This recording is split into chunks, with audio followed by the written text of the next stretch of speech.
questa parte, quindi è sempre un po' imbarazzante. Intanto comunque grazie di essere qui. In questo contesto, dove di solito si opera, scusatemi il gioco di parole, per operatori, cioè è essenzialmente un salone dedicato allo scambio, il B2B, fra operatori del turismo. Ma il rapporto ormai più che decennale, anzi quindicinale, visto che è uscito proprio il libro, dell'Associazione Beni Italiani Patrimonio Mondiale. Io sono Carlo Francini, dal 2009 sono coordinatore tecnico dell'associazione, pro bono, ci tengo a sottolinearlo. Però questo legame è sempre stato fortissimo, perché questo salone, l'idea di Assisi, del VTE, venne proprio al nostro presidente Claudio Ricci, l'ex sindaco di Assisi. Quindi ecco, c'è una sorta di osmosi fra quello che diciamo e quello che facciamo, dove a volte però troviamo anche dei punti magari anche di frizione o di contrasto. Quello che abbiamo voluto organizzare insieme a Alessio Re della Fondazione Sant'Agata, anzi lo ringrazio direttamente per non farlo poi dopo, è quell'idea di dire, bene, incontriamoci, vediamo, parliamo del tema del turismo nei siti patrimonio mondiale, ma parliamone creando proprio una sorta di challenger fra esponenti della gestione dei siti patrimonio mondiale e chi invece opera direttamente nel mondo del turismo. Perché una delle cose, diciamo, io ho preso spunto anche per un paio di scambi con gli amici da un articolo che è apparso pochi giorni fa sul Foglio, Foglio del Domenicale, no, il Domenicale è solo 24 ore, se non ci rimangono male, il Foglio Weekend di Andrea Minuz, che a un certo punto, come fa tutti gli anni, mette sempre in fila una serie di tormentoni dell'anno e tormentoni intendo termini, parole che utilizziamo. E in questo articolo, oltre a parlare di balneari, Escherichia-coli, scuola, orecchio, l'incipit è sull'overtourism. Quindi, perché ormai questa parola, come dire, è diventata parte integrante del nostro modo di pensare, ragionare, eh, passerà anche, sicuramente. Prima si usavano termini diversi, turismo di massa, tutta una serie di appunti su questi argomenti. Io quando ho iniziato a lavorare al piano piano di gestione per Firenze nel 2005-2006, la parola overtourism non esisteva. Si usava turismo di massa, è la stessa cosa, non c'è molta differenza. Però ormai questa parola è entrata e devo dire, ve lo consiglio, vi consiglio di ritrovarlo perché è molto divertente anche per le altre parole, ma per l'overtourism è particolarmente, per noi è particolarmente interessante.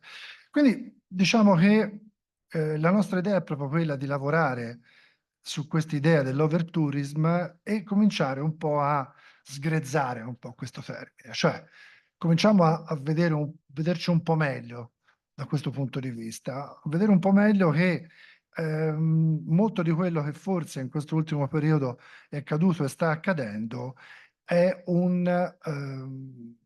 passatemi il termine, un partito preso, cioè la buttiamo là e via.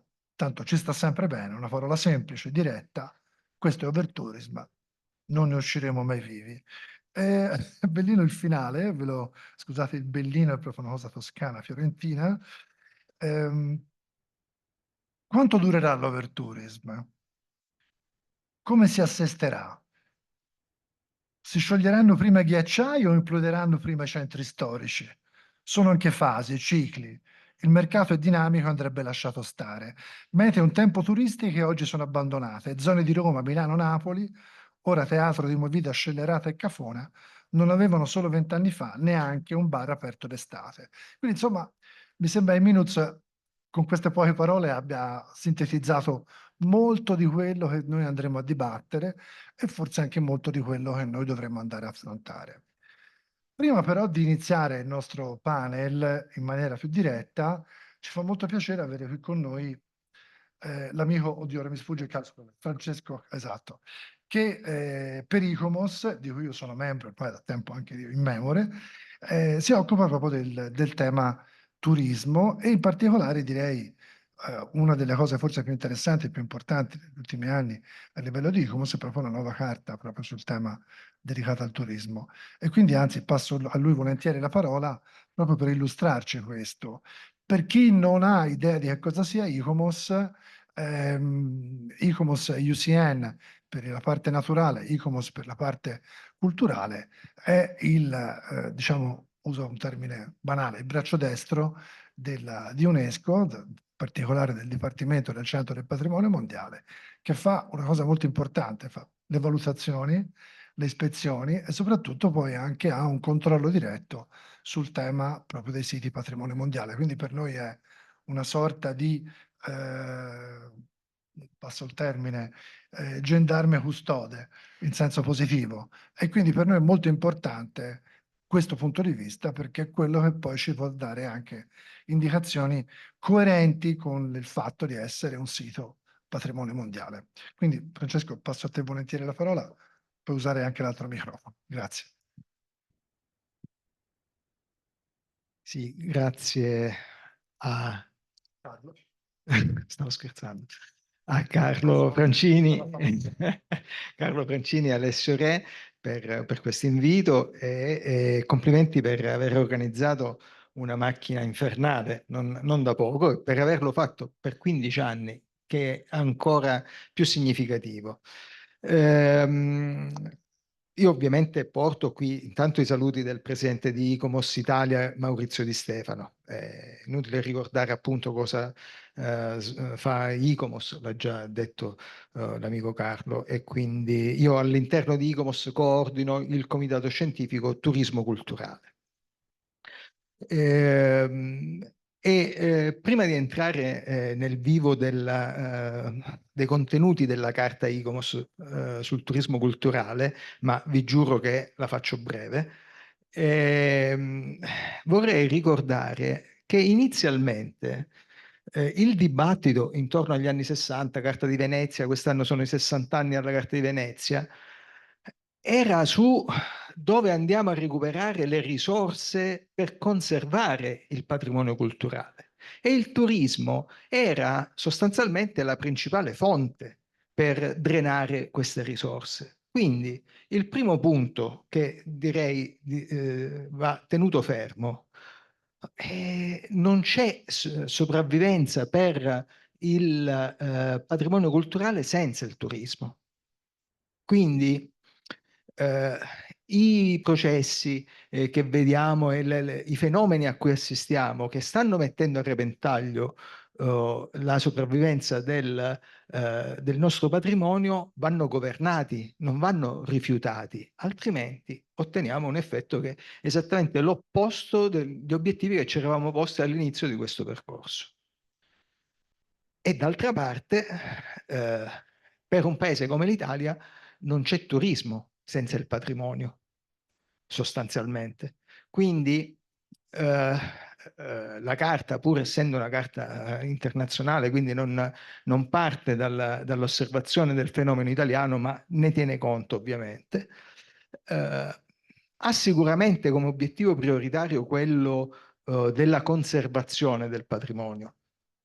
Ma prova a fare un passo avanti per individuare alcuni strumenti che ci consentano appunto di governare questi processi in maniera da coniugare le istanze della conservazione con le istanze della valorizzazione, che non possono essere antitetiche, ma lo sono nella misura in cui sono lasciate a se stesse. Eh, sostanzialmente la carta fissa 7 principi eh, che guardano innanzitutto al ruolo delle comunità, che non possono subire passivamente processi decisi da altri soggetti e soprattutto devono essere beneficiarie di un'equa ripartizione di ciò che viene prodotto in termini economici dal turismo. Cioè non possiamo assistere ad una privatizzazione totale dei benefici e ad una socializzazione dei costi, perché in questo modo ovviamente le comunità vedono il turismo come un nemico, non trovano alcun tipo di convenienza, vedono soltanto le ricadute negative. C'è una questione legata poi alla consapevolezza dei visitatori che spesso visitano i luoghi senza comprenderne il senso e quindi si verificano anche fenomeni di vandalismo perché non c'è la consapevolezza del valore di ciò che si ha davanti. E quindi il tema dell'educazione dei visitatori, di una maggiore consapevolezza da parte dei visitatori è un tema centrale, senza il quale ovviamente diventa difficile avere un gendarme come ICOMOS per ogni sito, non è pensabile. E uno dei principi fissati dalla Carta in qualche modo viene incarnato da questa manifestazione, perché la Carta invita ad una stretta collaborazione fra tutti i soggetti che operano nel campo del turismo culturale, da chi si occupa della tutela del patrimonio a chi si occupa della valorizzazione. Quindi in questo luogo ci troviamo esattamente nell'esemplificazione di come occorre procedere per coniugare appunto istanze diverse. Ovviamente la Carta si inserisce nel quadro complessivo delle azioni dell'Agenda 2030, ma come dire, ormai è difficile immaginare che ci sia qualche azione che si collochi all'esterno di quel quadro. La Carta soprattutto individua il nodo centrale. Dal nostro punto di vista, teniamo conto che noi, in quanto comitato scientifico, andiamo ad approfondire alcuni aspetti conoscitivi dei fenomeni in maniera da provare almeno a sviluppare attività di ricerca e di innovazione che aiutino a individuare delle risposte ai problemi che abbiamo davanti. Quindi per noi il concetto di capacità di carico che viene sostanzialmente messo al centro della Carta è il concetto fondamentale, cioè non possiamo parlare di overtourism se non conosciamo la capacità di carico dei siti e dei territori nei quali sono collocati. Cioè il turismo è eccessivo rispetto a cosa? E può essere eccessivo se sappiamo qual è un limite oltre il quale diventa eccessivo, altrimenti diventano sensazioni, opinioni, ma non abbiamo strumenti tecnici. E quindi, come comitato scientifico, stiamo lavorando proprio su questi temi, proprio sull'individuazione degli strumenti che ci consentano di comprendere effettivamente le capacità di carico dei siti e dei territori nei quali sono collocati. Attraverso questa strada contiamo appunto di individuare anche possibili strumenti che vadano oltre le misure tampone a cui stiamo assistendo. È chiaro che di fronte ad un'emergenza le autorità provano a dare delle risposte, ma quelle a cui assistiamo sono risposte disorganiche, eh, frutto spesso di improvvisazione, di tentativi, anche di una sperimentazione che può anche avere una sua legittimità e una sua utilità, proprio perché attraverso la sperimentazione riusciamo anche a comprendere quali possono essere le misure più capaci di dare risposte. Quindi rispetto a tutto ciò, ovviamente noi poi come ICOMOS abbiamo un punto di riferimento che è la guida per l'Heritage Impact Assessment ed è quella che ovviamente cerchiamo di implementare da un lato e implementare poi far avanzare anche dal punto di vista degli strumenti conoscitivi e operativi. Questo è un po' il quadro fornito dalla Carta ICOMOS del 2022, ma è anche un po' la frontiera in questo momento del dibattito interno alla nostra organizzazione. Vi ringrazio nuovamente per l'invito, spero di non averla fatta troppo lunga. Assolutamente, grazie Francesco. Al microfono non si può. Grazie davvero Francesco. È chiaro che tutto questo non fa altro che fornirci ulteriori, come dire, ulteriori griglie di riferimento. E direi che sul tema avere griglie, cioè avere un qualcosa che ti può guidare, ti può orientare, è molto importante. Forse la cosa più opportuna da fare sarebbe anche quella, immagino, proprio a livello internazionale, di raccogliere un po' tutte le esperienze e poi iniziare a valutare e a misurarle, cioè capire un attimo quello che è stato fatto sui vari argomenti. Per esempio sul tema dell'Heritage Impact Assessment sarebbe interessante cominciare a tirare un po' le fila, chi l'ha fatto, chi l'ha provato, cosa è successo, perché ormai un decennio, più di un decennio ormai dalle prime linee, qualcuno le ha fatti. Il tema capacità di carico, lo stesso. Ora non voglio entrare, magari poi ci entriamo con le domande in maniera, come dire, più diretta. Anche questo è un argomento però fondamentale. A questo punto però io passo volentierissimo la parola a Alessio Re, che ha condiviso con me questa scelta organizzativa, quindi vediamo cosa ci racconta invece Alessio. Grazie. Grazie Carlo e buongiorno a tutti. Sì, è qualche mese che abbiamo passato per costruire un po' questa piccola sessione oggi di approfondimento.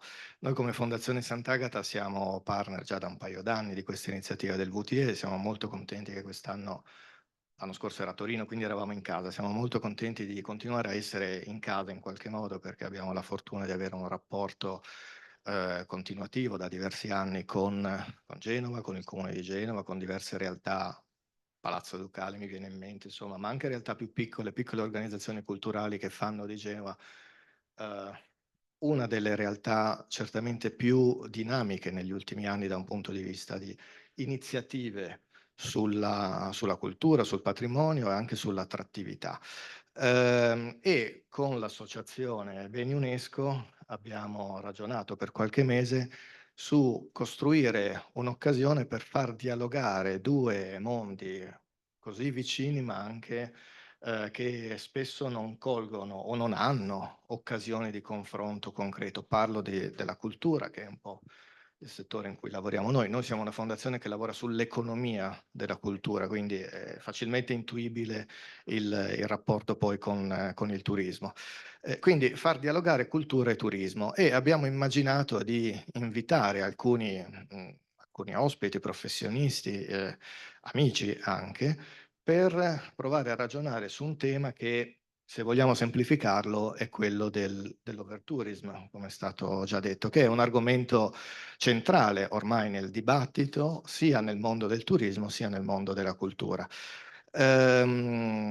Ospiti che sono Matteo Rosati, UNESCO, Mara Nemiela, Fondazione Dolomiti UNESCO, Elena Di Racco, ENIT, Agenzia Nazionale del Turismo, Sandra Torre, Comune di Genova, Direzione Turismo del Comune di Genova, Giacomo Montanari, professore dell'Università di Genova. Quindi vedete esperti di questi due settori, no? Cultura e turismo.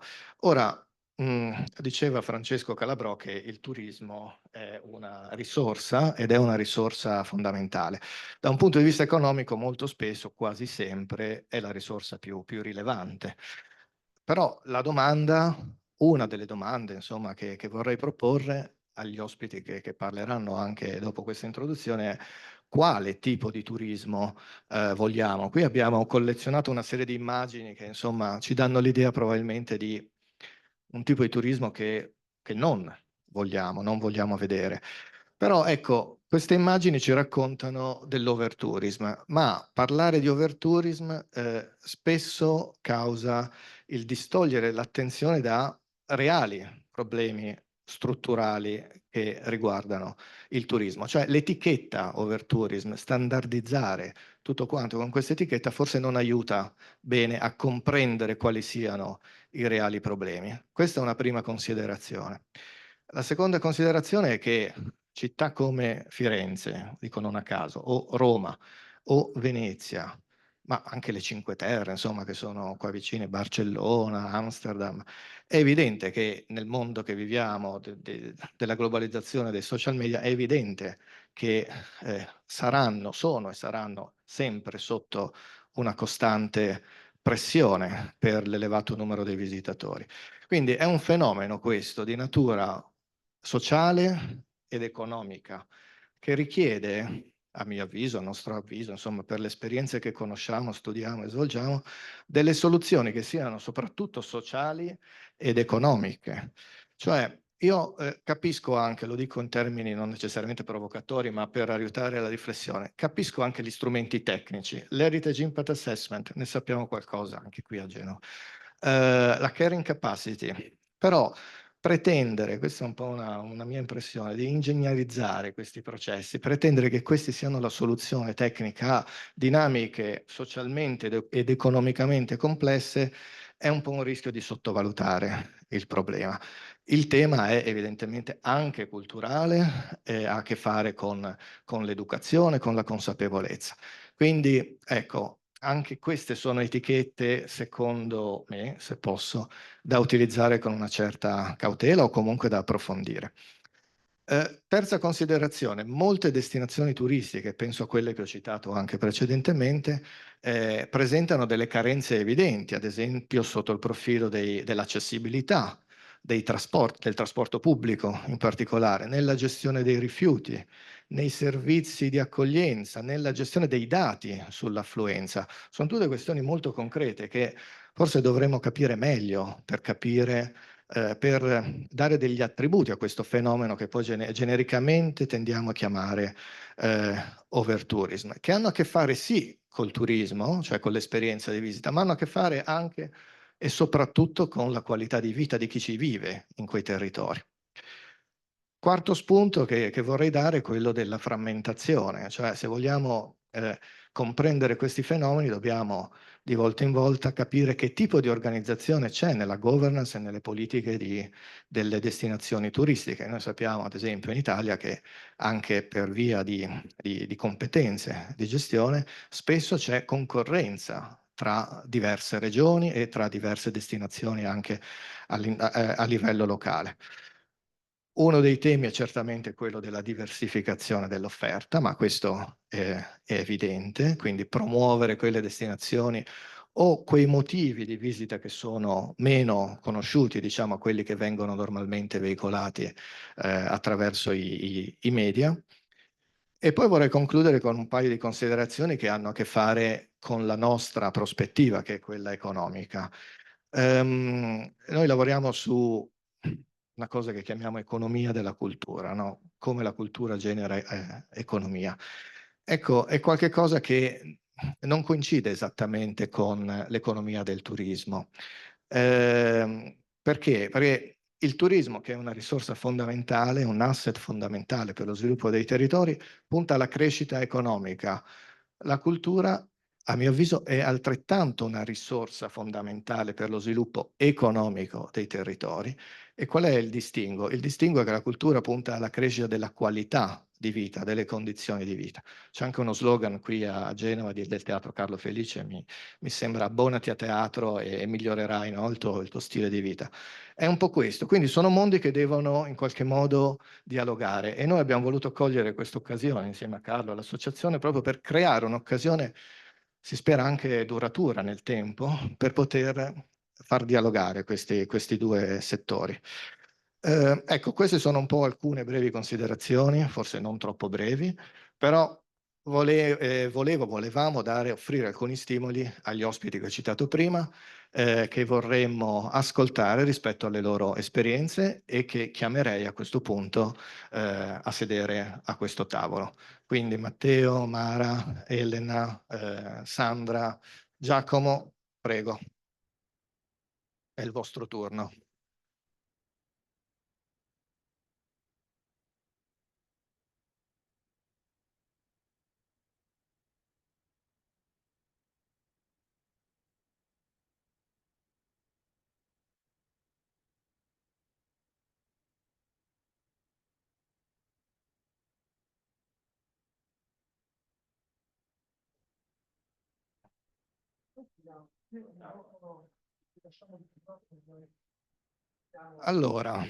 Allora sì, ci spostiamo così diamo. Allora, questi sono alcuni degli spunti possibili. Avete capito che l'idea è cercare di essere molto concreti, molto liberi, molto anche provocatori nell'articolo divertente che ha citato Carlo, ad esempio, perché lo scopo è cercare di capire un po' di più di questo tema. E abbiamo pensato di farlo insieme a voi, per cui siamo curiosi di ascoltare un po' i vostri pensieri, le vostre esperienze. Visto che questo è un contesto che esplicitamente fa riferimento al World Heritage, al patrimonio mondiale, ai siti UNESCO, all'UNESCO, forse partirei da Matteo Rosati per una prima reazione, ecco, a questo tema. Prego. Pronto? Grazie Alessio, grazie Carlo, grazie dell'invito intanto e buonasera, buon pomeriggio a tutti. Insomma, il tema è vasto, quindi non voglio neanche provare a riassumerlo. Partirei con una domanda io, da parte mia, un po' a tutti. Io non ho ben capito che cosa si chiede all'UNESCO per quanto riguarda il turismo. Allora, partiamo dalle basi. La Convenzione sul Patrimonio Mondiale è uno strumento normativo che ha come obiettivo primario, non esclusivo, ma primario, la conservazione del patrimonio culturale e naturale di eccezionale valore universale. Base. Questo ci dà il quadro all'interno del quale si ragiona sul turismo in contesto di patrimonio mondiale. Ovviamente il turismo è rilevante, perché? Perché la finalità ultima della Convenzione, come di tutto ciò che viene fatto nell'ambito dell'UNESCO, essendo un'agenzia delle Nazioni Unite, deve in qualche modo contribuire a obiettivi comuni e globali di sostenibilità e di sviluppo sostenibile. E ovviamente il turismo è molto rilevante in questo senso, come risorsa, come volano di sviluppo, non solo economico, ma io sottolineerei anche di sviluppo, quello che si chiamava sviluppo umano, si è un po' perso questo concetto per strada, però tutti noi andando in giro e visitando posti perché siamo tutti turisti, ci sviluppiamo umanamente, ci arricchiamo culturalmente, non dimentichiamo questa cosa, tutti hanno diritto di andare in giro e vedere bei posti e arricchirsi tramite la fruizione sostenibile, poi vediamo cosa vuol dire, di patrimonio culturale e naturale. Quindi sicuramente è una risorsa fondamentale. Ovviamente è anche un fattore di rischio per quanto riguarda la conservazione, proprio in senso fisico, della diversità culturale e naturale, proprio del tessuto del patrimonio culturale, della diversità biologica e quant'altro. È un fattore di rischio anche da un punto di vista socio-economico-culturale per le comunità che soffrono di quello che veniva chiamato overtourism, che poi appunto abbiamo sentito giustamente, non è poi così chiaro che cosa sia, però di eccessi di concentrazione turistica che poi scatenano tutta una serie di dinamiche socioculturali che portano non soltanto a disagio, ma a profondi cambiamenti nei tessuti sociali ed economici delle realtà locali. Quindi questo è il quadro. All'interno di questo quadro, quello che dice l'UNESCO, poi cosa vuol dire l'UNESCO? Diciamo, quello che dice il Comitato del Patrimonio Mondiale, l'organo decisionale sui temi afferenti al patrimonio mondiale, dice poche cose, sempre le stesse, secondo me molto chiare, di non facilissima applicazione. Cioè dice che, proprio per questo che ho detto, risorsa e fattori di rischio, il turismo va gestito. Deve essere gestito nei siti UNESCO in modo integrato ai più vasti sistemi di gestione del sito, che devono essere ovviamente in sintonia con i più ampi sistemi di pianificazione territoriale e tutto quanto. È facile a dirsi, difficile a farsi, lo sappiamo tutti. Poi che cosa dice? Dice che da una parte c'è una preoccupazione di sostenibilità, ossia il turismo rientra fra ciò che le linee guida della Convenzione definiscono usi sostenibili del patrimonio. Quindi deve essere sostenibile in primo luogo per quanto riguarda gli aspetti di conservazione. Non deve danneggiare quello che è il patrimonio, quelli che sono i valori in base ai quali un sito è stato inserito sulla lista. Poi c'è la sostenibilità sugli altri aspetti sociali, economici ed ambientali. Idealmente, da tutto ciò, dovrebbero risultare due cose. La prima è che il turismo dovrebbe anche generare risorse che finanziano la conservazione del patrimonio. Si ritorna sempre lì. La seconda è che i benefici del turismo, che abbiamo capito sono molti, dovrebbero essere equamente condivisi e dovrebbero appunto comprendere, a livello di benefici non solo economici, In primo luogo le comunità che vivono nei territori interessati dall'iscrizione sulla lista del patrimonio mondiale. E qua torniamo ai concetti che abbiamo visto prima, abbiamo sentito molto giustamente che c'è un problema di fondo, di scarsa chiarezza di termini, perché sostenibilità, in un certo senso anche comunità, capacità di carico, continuità nel cambiamento, sono tutti concetti che insomma, a prima vista sembrano chiari, in realtà non lo sono se non si chiariscono i termini. Quindi sostenibile per chi? Capacità di carico per chi? In base a cosa? Per rispondere a queste domande, e all'ultimo punto che vorrei fare, c'è un concetto di fondo che riguarda le 5C del patrimonio mondiale, ma riguarda in generale l'approccio dell'UNESCO, di nuovo come soggetto intergovernativo che punta a quegli obiettivi, macro obiettivi che dicevo all'inizio, ed è il punto dell'inclusione e della partecipazione. Gestione integrata vuol dire portare assieme, far lavorare assieme, far ragionare assieme soggetti che operano in ambiti diversi, non soltanto i decisori in campo culturale, naturale, turistico, territoriale, ma anche il soggetto privato, chi fa business e anche ovviamente soggetti di società civile, perché altrimenti come facciamo a capire se questi benefici vengono più o meno equamente condivisi e goduti da tutti? Questi sono i punti su cui vorrei fermarmi qua per questo primo, se sarà il primo o ultimo, non so, intervento. Di nuovo, la necessità di un processo inclusivo, aperto e partecipativo a questi meccanismi congiunti di pianificazione, che a loro volta devono essere ovviamente integrati in ambiti più ampi di politica territoriale. Però ecco, politica. Sono problemi di carattere sociale, economico, eccetera, sono fondamentalmente problemi di carattere politico, diciamolo, di politica di gestione del territorio. L'UNESCO non è uno strumento, un soggetto che fa sviluppo e promozione turistica, non è il nostro lavoro, ma non è neanche un soggetto che ha una funzione di supplenza su temi di politica territoriale. Non può essere l'UNESCO a dire come va risolta la questione. L'UNESCO mette sul tavolo, diciamo, dei criteri e dei metodi, però poi non può dare le soluzioni.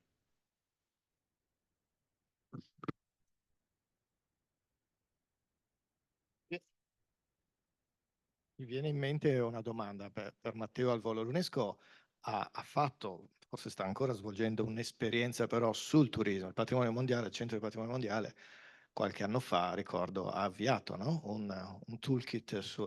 Ecco, com'è andata? La domanda è questa.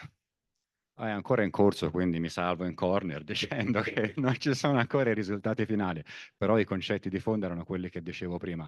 Puntava soprattutto, proprio per ridurlo ai minimi termini, sul mettere assieme chi fa turismo, chi si occupa di patrimonio, per far sì che ci sia anche una presa di coscienza e di responsabilità comune. Perché chi fa patrimonio non può ignorare la dimensione economica e turistica del patrimonio. Chi fa business, chi fa turismo, non può non prendersi la responsabilità di partecipare ad un esercizio di conservazione e trasmissione del patrimonio. Ecco, così prima con Carlo riflettevamo, queste sono un po' le puntualizzazioni, il punto di vista di UNESCO in quanto organizzazione, agenzia internazionale. UNESCO poi si traduce anche sui territori in una serie di designazioni, di cui quella più nota è chiaramente il patrimonio mondiale. Questo senso di responsabilità, giro la domanda a, direi, a Mara Nemela, Fondazione Dolomiti UNESCO, quindi uno dei territori maggiormente esposti al tema del turismo come risorsa di sviluppo. Questo senso di responsabilità come si ritrova nel tuo lavoro di responsabile di gestione di un sito a forte vocazione turistica? Bene, parlare dopo Matteo Rosati è molto bello e altrettanto difficile perché abbiamo avuto una sorta di indicazione di ortodossia rispetto all'applicazione della Convenzione per il patrimonio, che poi è quello che noi come site manager delle designazioni, cioè ci ispiriamo a questi principi e cerchiamo di attuarli nell'ottica della condivisione, della partecipazione. Il nostro sito è un sito molto complesso, quello delle Dolomiti, perché intanto è un sito naturale, quindi rispetto all'impostazione che avete detto adesso sui siti culturali, il sito naturale ha qualche leggera differenza, ma comunque i principi sono sempre gli stessi. E il nostro lavoro è quello della partecipazione delle comunità. È chiaro che questa desiderio di supplenza che in qualche maniera chi gestisce il sito UNESCO, oppure un non ben precisato UNESCO venga a risolvere i problemi delle comunità è presente nel nostro sito, proprio perché nella grande complessità di un sito seriale che ha oltre 90 comuni che condividono questo sito, chiaramente si spera sempre che qualcuno venga dall'alto a risolvere le complessità. Però le complessità nel nostro contemporaneo purtroppo ci sono tante e non si possono risolvere a colpi di tweet. Per questo il tema dell'overtourism, per come è stato trattato e come viene trattato di solito a Ferragosto, non ci aiuta, perché se vogliamo cominciare a creare una strada per risolvere i problemi, non lo possiamo fare attraverso i titoli dei giornali. Questo mi sembra di fare una piccola prima considerazione. Poi, che cosa possiamo fare noi che in qualche maniera portiamo avanti una designazione UNESCO rispetto a questi temi? Innanzitutto è cercare di identificare le situazioni e cercare di mettere in fila che cosa sta succedendo, cercare di avere dati, fare dei monitoraggi, cercare di scoprire quali sono i driver di alcune situazioni problematiche. Nel nostro sito, ad esempio, sono oltre 140 ettari di area core. Abbiamo alcuni hotspot, cioè ci tengo a fare queste puntualizzazioni perché si parla di overtourismo nelle Dolomiti, il sito è molto vasto, ci sono alcuni piccoli, insomma è tutto relativo cos'è piccolo e cos'è grande rispetto a queste estensioni, però ci sono degli hotspot e questi hotspot sono diventati tali non certo a seguito del riconoscimento UNESCO, ma noi siamo andati un po' a indagare le cause. Non so, faccio alcuni esempi che forse sono noti. Il lago di Braies, dopo la serie A un passo dal cielo, è diventato un luogo che è fortemente visitato dai turisti per scattare una fotografia. Questo alla gestione del sito e ai principi che ispirano la gestione del sito delle Dolomiti non, non ci entusiasma. Perché? Perché il riconoscimento UNESCO nell'ottica del lavoro che stiamo portando sul territorio è identificare dei valori, rendere questi valori fruibili al visitatore, dare delle indicazioni su come apprezzare ed interpretare meglio il paesaggio, fare esperienza di natura. Ricordiamoci, sito naturale non è un apprendimento che si fa, diciamo così, studiando, è un qualcosa che significa muoversi in natura, che richiede delle abilità, che richiede un avvicinamento alla montagna che non è immediato, quindi non si può scendere da un pullman senza chiedersi prima, abbiamo le previsioni del tempo, l'attrezzatura adeguata, un minimo di formazione. Quindi questo processo di avvicinamento al sito naturale, secondo me, è simile anche per i siti culturali, perché in qualche maniera un avvicinarsi al territorio dovrebbe essere uno sforzo che il turista fa. Noi stiamo creando una serie di aiuti al territorio per governare meglio questi fenomeni. Stiamo acquisendo ad esempio big data negli hotspot per cercare di capire quali sono non solo i numeri, ma anche le provenienze, i siti di covisita per avere una mappa che ci dia un'indicazione di questi movimenti sul territorio per darla a chi si occupa di mobilità e flussi per gestire meglio.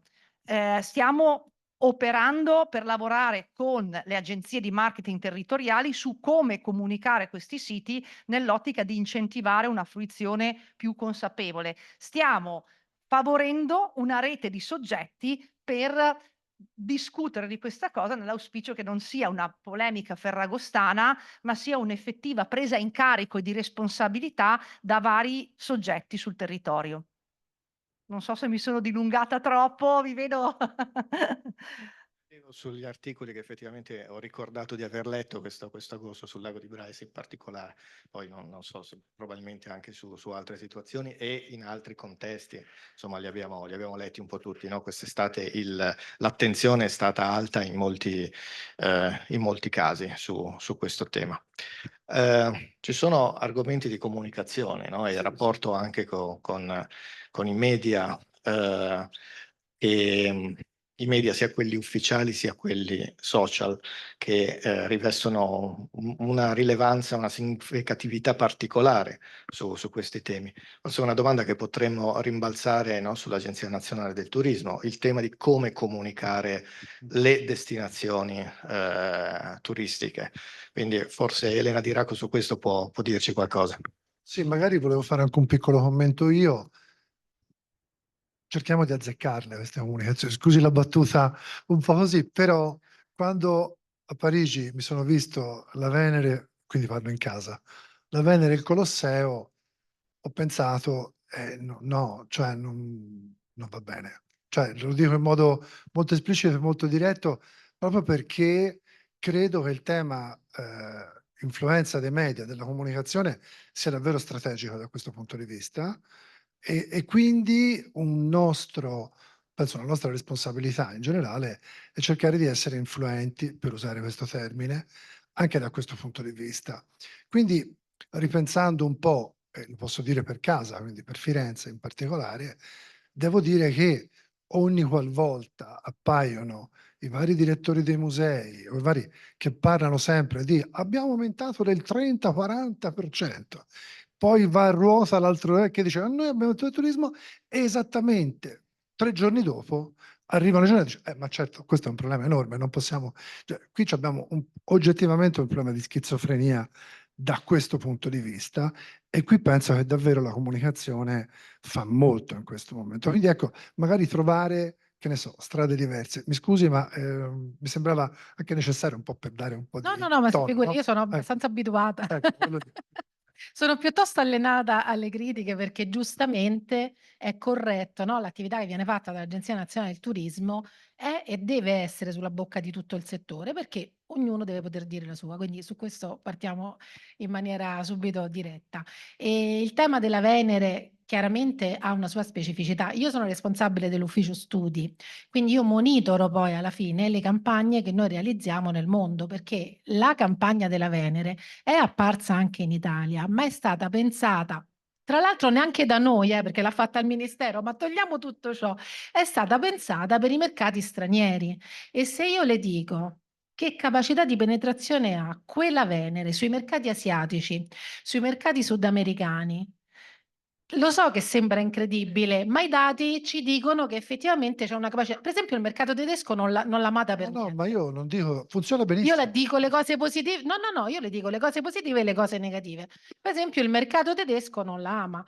Come c'è stata questa grande, diciamo, controcomunicazione da parte del mercato interno, che però è dovuta anche a tanti motivi, lo sappiamo, no? Nel senso che poi in questo purtroppo la politica entra anche sugli aspetti di comunicazione. Ma a noi questo ci interessa relativamente, no? A noi ci interessa capire effettivamente come andare a lavorare e su quali mercati e con che prodotti. Perché? Perché quando noi parliamo di overtourism, in realtà, come dicevate correttamente voi, cioè, stiamo parlando di 1000 cose e di niente. Prima di tutto perché i dati di occupazione delle camere delle strutture ricettive italiane non superano il 60%. Quindi di che stiamo parlando? Poi ci sono dei momenti dell'anno in cui alcune destinazioni, che sono le nostre stelle, il nostro traino, le nostre punte di diamante, dove lì si supera effettivamente anche l'80 al 90%. Ma non è un problema nazionale, è un problema territoriale. Come si può gestire questo? E questo va gestito localmente attraverso una serie di strategie, che sono sicuramente quelle delle diversificazioni dei prodotti, ma al di là di tutto la strategia è quella della pianificazione. Allora, su questo noi chiaramente giochiamo un ruolo fondamentale e ne sentiamo la responsabilità. Noi sono già almeno 6 anni, parlo per quello che posso dire direttamente, sono almeno 6 anni che stiamo lavorando sul tema, diciamo, della sostenibilità intesa sia in senso temporale che in senso diciamo territoriale. Questo perché? Perché in realtà quando noi pensiamo all'overtourism è perché appunto succede tutto nello stesso momento, d'estate per destinazioni balneari, ma anche per quelle montane. Nelle città succede in alcuni momenti dell'anno che non sono solo quelli del Ferragosto, ma sono anche altri momenti, no? Lo sappiamo, la Pasqua, le occasioni, no? Proprio delle festività. E quindi su questo noi dobbiamo lavorare su diversi, diciamo, su diversi fronti. Quello diciamo, l'aspetto temporale è quello di cercare di promuovere il turismo verso le destinazioni italiane durante tutto l'arco dell'anno. Ma questo non è che lo puoi fare su tutti i mercati. Prima di tutto bisogna seguire i calendari di ogni mercato, perché così come le famiglie italiane si muovono quando vanno in vacanza i bambini, così succede negli altri paesi. E questo è un primo livello. L'altro livello è il livello economico. Ci sono mercati che sono in grado di viaggiare verso le destinazioni anche, diciamo, transcontinentali durante tutto l'anno, ma non sono tutti i mercati e non sono tutti gli strati sociali. Bisogna essere molto concreti in questo. Quindi noi stiamo facendo delle politiche molto attente di strategie di promo commercializzazione, perché poi alla fine il prodotto non lo facciamo noi, lo fanno i territori, però noi facciamo la comunicazione, giusto appunto, e andiamo a lavorare su questi mercati che sono in grado, in particolare i mercati asiatici, il mercato nordamericano, alcuni mercati del Sud America, su quella fascia di clientela che è in grado di venire nelle nostre destinazioni durante tutto l'arco dell'anno. Perché questo è quello che ci permette di andare ad abbassare l'eccesso di carico che c'è nei momenti di iperstagionalità, diciamo così, per cambiare parola, perché sto per tourism non se ne può più. Questo fa sì che, tra l'altro, sono mercati che, avendo questa capacità, hanno anche una buona capacità economica. Quindi la sostenibilità di questo tipo, diciamo, di target ci aiuta anche in termini di sostenibilità economica. E questo è un altro valore. L'altro tema è quello territoriale, quindi sostenibilità nel tempo, ma anche nello spazio. È chiaro che noi non possiamo pensare di non portare i turismi a Venezia, Roma, Firenze, ma il turismo, ma anche a Genova, perché lo sappiamo, ci sono dei momenti dell'anno in cui no. Ecco, ma non possiamo neanche pensare di cacciarlo il turista, nel senso dobbiamo essere in grado di pianificare nella maniera più attenta. Questo che cosa significa? Significa un lavoro enorme da parte di chi lavora alla creazione dei prodotti turistici, che deve mettere insieme, diciamo, il supporto pubblico, penso, penso a Sandra qui che adesso ci dirà qualcosa, immagino, il supporto pubblico con la capacità del privato di mettere a disposizione la propria offerta in combinazione con l'offerta di un altro, perché se io devo spostare il turista da Genova verso l'entroterra o da Genova verso altre località della costa, non posso pensare di farlo da solo, no? Allora, se io sono un hotel, se sono una struttura ricettiva, se io ho un'esperienza da mettere a disposizione, la pubblica amministrazione deve supportare, ma poi sono gli operatori che devono avere, diciamo, la capacità di cogliere questa sfida. Cioè noi dobbiamo andare oltre la competitività del locale, dobbiamo essere capaci di posizionarci come territori, non come imprese, perché automaticamente questo poi ritornerà indietro sulle singole imprese. E vengo all'ultimo punto, solo perché mi era piaciuta tanto quell'introduzione prima e non la voglio perdere, il tema del sociale. Il tema del sociale è fondamentale perché nessuna impresa turistica è un'isola nella propria destinazione, no? Quindi noi sappiamo che proprio le nostre grandi capacità sono sicuramente grandissimo livello di qualità, ormai diciamo noi abbiamo raggiunto abbastanza gli standard di qualità anche di livelli internazionali, no? Quindi siamo in grado di competere, ma la nostra forza non è nella standardizzazione, è proprio nella capacità di portare il turista che viene da noi a fare quelle cose per cui ci ha scelto, cioè se siamo a Bari li portiamo a fare le orecchiette, se stiamo a Genova li porteremo a vedere i Carrugi. Adesso dico così una cosa per dire, no? Però ecco, è proprio quando parliamo di turismo esperienziale, che ormai pure questa è un'altra parola inflazionatissima, ma che cos'è? È semplicemente rendere operativo un desiderio che il turista ha ed è il motivo per cui poi viene. Quindi è proprio questa capacità strategica. E allora, siccome l'impresa turistica è nel territorio, è parte del territorio, noi dobbiamo non solo valorizzare le reti tra imprese turistiche, ma imparare anche a valorizzare le reti tra diversi settori sul territorio. Se già pensiamo solo a quanto la stagionalità incide sulle destinazioni balneari, dove non solo il turismo chiude dopo i 3 mesi di apertura estiva, ma tutto il commercio, i servizi, cioè praticamente diventano, no, delle cattedrali nei deserti. Ecco, questo secondo me è un effetto fondamentale e per questo c'è solo una soluzione, che è quella che comunque si spiegava, cioè quella del dialogo tra le politiche turistiche e le politiche sociali. Non può avvenire diversamente. Grazie, sì. Io approfitterei davvero per passare la parola alla collega del Comune di Genova, perché le amministrazioni in maniera diretta poi hanno delle responsabilità che sono condivise anche ovviamente a livello nazionale, a livello regionale, però ecco, ovviamente uno ha un polso anche più diretto, no, di come si svolge, di come viviamo questo fenomeno, di quali sono le reazioni anche dei cittadini, delle cittadine in generale, e come tutto questo porta anche, come dire, a una sorta di percezione davvero che è necessario organizzarsi, cioè non è non ce la possiamo oggettivamente fare, no? Una delle cose, per esempio, che sto cercando lì a Firenze, no, è il tema della prenotazione dei musei, cioè una sorta di prenotazione quasi obbligatoria, soprattutto sui grandi attrattori, che vedo però che non è che è così, non è che arriva proprio tanto, perché si mettono in moto tutta una serie di competizioni, no? Anche interistituzionali, di una certa complessità. Però ecco, un sito patrimonio mondiale come Genova, che fra l'altro non è tutto il centro storico, è puntuale, è così particolare, così interessante, vedo che insomma ha messo in moto tante cose. Stamattina si parlava anche per esempio dei Rolly Days. Ecco, una domanda che mi verrebbe da fare è, per capire anche tu come la vedi, no? Questa cosa di lavorare per la comunità vuol dire anche poi lavorare bene anche per il turismo. Cioè, quindi penso, no, i Rolly Days diventano interessantissimi per chi vive la città, però poi ci potrebbe essere anche una formula che fa sì che questi Rolly Days diventino magari anche un punto per un certo tipo di turismo. Cioè, penso che questo sia un altro dato interessante da mettere sul piatto, cioè come lavoriamo poi fondamentalmente per il turismo, quali prodotti, e qui si apre il mondo dei prodotti turistici, tutte le volte ho i brividi perché non ho mai capito sì, di che cosa si tratta, perché tutti si rimpallano sta parola, però ecco, siccome poi noi siamo sul campo, qualcosa dobbiamo fare.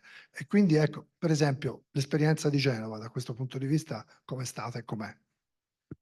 Se posso, aggiungo solo un flash perché le domande effettivamente che mi verrebbero sono di più, però è passata una delle scritte che Genova will never be Venice. No, e allora colgo l'occasione. Cosa sta facendo la città? Cosa pensa di fare? Cosa sta facendo per non far... Ecco. No, visto che c'è già una storia a riguardo, no? In passato che riemerge. Quindi Direi che tutto questo parte innanzitutto da una vision, da una conoscenza del territorio e da una strategia. Non voglio ripetere cose scontate e già dette, ma noi, come diceva giustamente, non vogliamo essere Venezia con tutto, non abbiamo questa ambizione, vogliamo essere sempre più attrattivi, attrarre un turista di qualità, un turismo slow, però lavoriamo per questo tutti i giorni, sinergia turismo e cultura.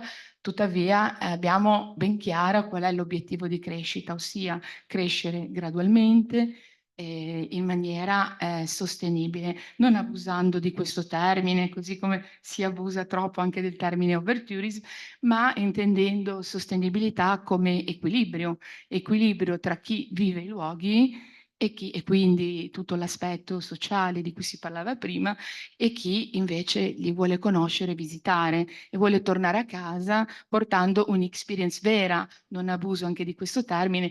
Cos'è questa experience? È conoscere, trasmettere il genius loci, l'identità di un territorio.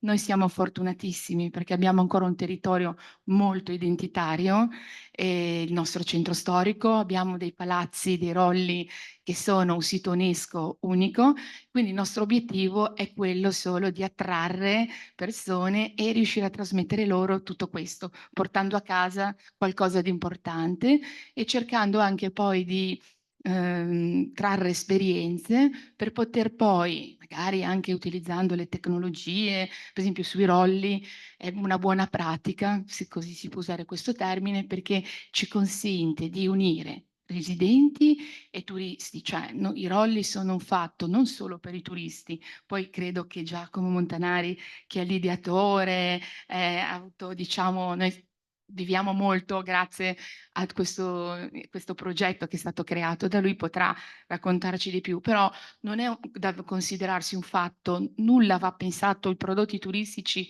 cosiddetti tecnicamente solo per i turisti. I Holiday sono un esempio calzante perché è un evento pensato per i residenti e per i turisti. E come si coniuga questo? Con un sistema di prenotazione pensato, con uno studio del territorio, quindi anche la distribuzione sul sito, no, delle visite. Quindi torno anche a quei principi che abbiamo detto prima di distribuzione spazio-temporale e di diversificazione dell'offerta turistica su cui noi tanto stiamo cercando di lavorare. È faticoso perché la cosa principale è quella di fare sistema, cioè aiutare i territori, lato pubblico, a fare sistema, dialogare.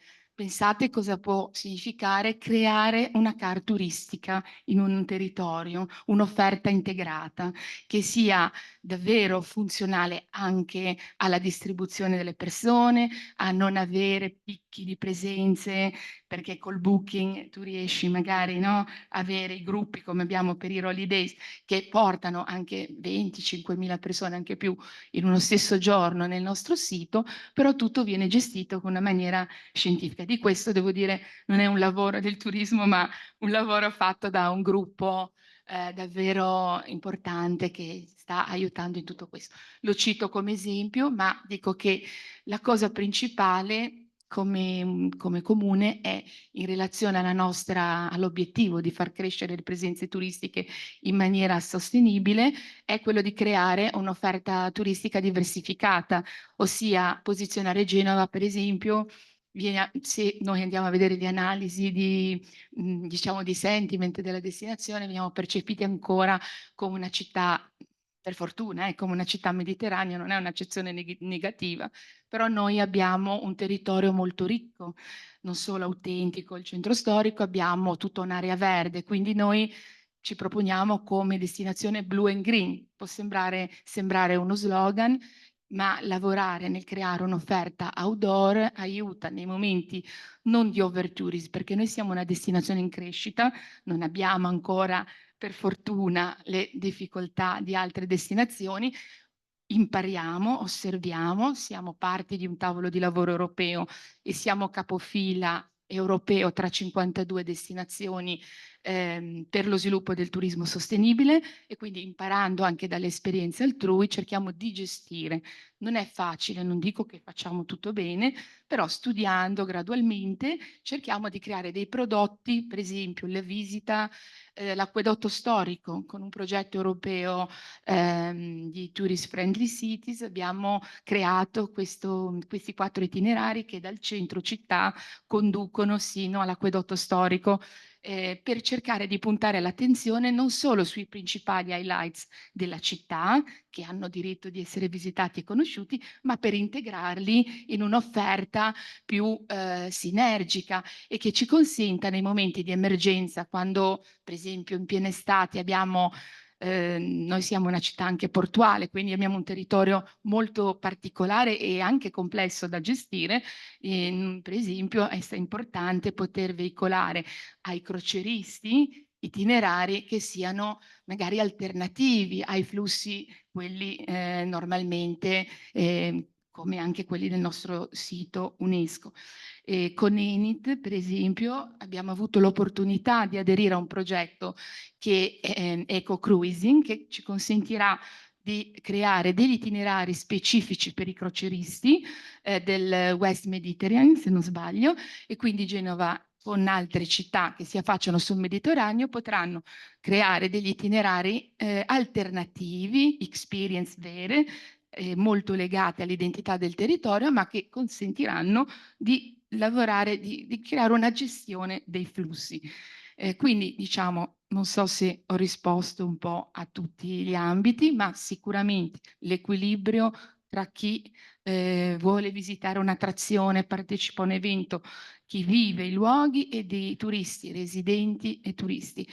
Attenzione a tramandare non solo una narrazione per chi visita i luoghi, ma anche per le future generazioni. Beh, non è facile, lo so bene, però l'attenzione è già molto. Più di tutto la conoscenza del territorio e le interazioni con gli stakeholder, il fare sistema e le associazioni che vivono il territorio. Per esempio, abbiamo un progetto che si chiama Caruggi, che ha un asse che si chiama Turismo e Tempo Libero e ha proprio come obiettivo quello di migliorare la fruibilità del nostro centro storico, dal titolo si capisce. In questo tavolo di lavoro, ma poi lo potrà dire il collega per esempio sul comitato di gestione del sito UNESCO, sono presenti tutti gli stakeholder e anche tante associazioni che conoscono più di noi il centro storico, cioè l'ascolto, lo studio di chi vive i luoghi è alla base delle scelte per una buona futura loro conservazione.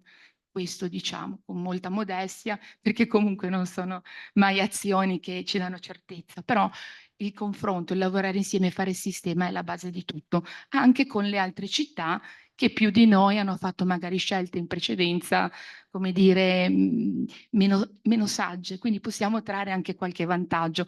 Non essere proprio al livello di altre destinazioni ci aiuta, no? Nel nostro cammino quotidiano a scegliere e sbagliare un po' meno, magari sbagliamo lo stesso, ma un po' meno di quello che in passato è stato fatto. Io questo, diciamo, è quello che è la nostra esperienza.